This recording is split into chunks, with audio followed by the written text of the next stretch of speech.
Nagsisisi si Coach Tim sa pagbabangko kay Jason David kasi ngayon lang niya nakita na malaking bomba pala ito na kung noon pa sana ginamit ay makakatulong sa kanilang laban kontra TNT sa finals. Si Jason David ay nakuha lang naman ng 25 points, 9 rebounds laban sa Northport. Tinambakan nga ng Hinebra ang NP ng double digit.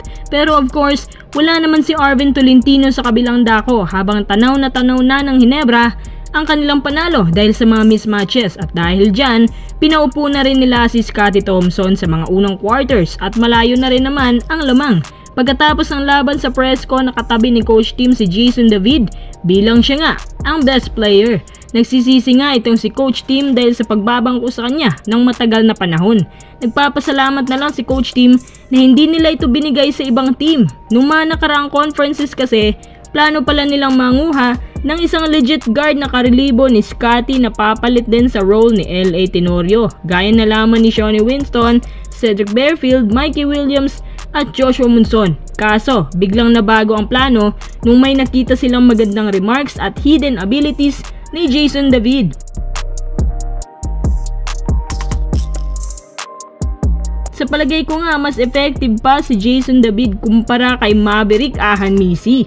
Kitang-kita rin sa laban ang kasipagan niya dahil sa labang ito, nakakuha siya ng 9 rebounds. Samahan mo pa yan ang combining abilities niya na garnering 8 over 9 field goals, 4 of 5 sa shooting, 3 assists, 2 steals at lahat ng yan salamat sa pagbibigay ni Coach Tim ng 21 minutes playing time at sa pagkakalagay ni LA sa UFA list nang dahil kasi doon nagkaroon siya ng chance na ma-activate. Dagdag pa ni Coach Tim na sinadya daw nilang bigyan si Jason David ng mahaba-habang minuto upang subukan ang kanyang kakayahan at kung gaano siya kahanda.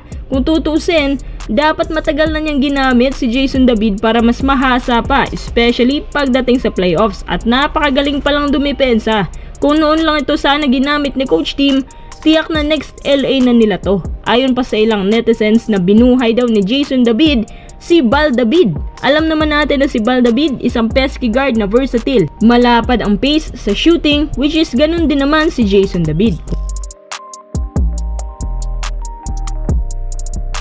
Dapat matagal nang ginamit ni Coach Tim ang mga kagaya nilang seldom use dahil hindi natin alam baka sila pala ang sasalba sa panahon ng kagipitan lalo na sa playoffs. Iba-ibang mukha pero umi-score lahat, hindi yung paulit-ulit na tao lang ang nagbibigay ambag hanggang sa mapagod at wala nang rest back. Kung ako sa Hinebra, isabak na nila si Jason David to more minutes dahil bukod sa may shooting, masipag nga ito kahit sa mga practices at ibang klase din ang work ethic niya. Kung ang TNT may Kim Aurin ngayon, ang Hinebra naman, meron ding bagong diskubre na Jason David. Usap-usapan din pala ngayon ang third straight wins ng Converge 5RXers, kabilang na yung big win nila laban sa kaka-champion lang last conference na TNT. Ang latest nilang panalo ay ang kontra sa Ross at lahat yan puro mga nasa playoffs last conference. Considering naman sa Ross na wala yung big man nilang injured gaya na lang ni Kalen Tiongson at Bo Belga, pero maiba tayo. Sobrang lakas pala ng Converge ngayon at pinanalo nila ang laban sa tulong ng magandang chemistry ni Justin Arana, Justin Baltasar at Shawnee Winston at ang tatlong to yung tinaguri ang Big 3 ng Purple Nation. Sa kanilang combining points, marami ang bilib sa kanilang pagiging independent team na parang isang legit na contender team na talaga sa PBA na nag-animoy threat ngayong Philippine Cup at parang sila pa nga yung nagmukhang defending champions kumpara sa Meralco ngayon na hirap manalo at bumababa sa standings. Maaga pa naman para sabihin pero ibang klase talaga ang Converge ngayon. Meron silang mga piyesa at complete set sila. May dalawang big man sila ngayon na malulusog. May legit wing. May isang guard na mala Adrian Nocon din gaya ni MJ Garcia. Mas napapadalas nga lang ang turnover niya laban sa Ross. Pero nagawa naman yung bumawi sa ibang aspeto. Habang si Brian Santos naman na binababad for the sake of defense kahit may kaalatan.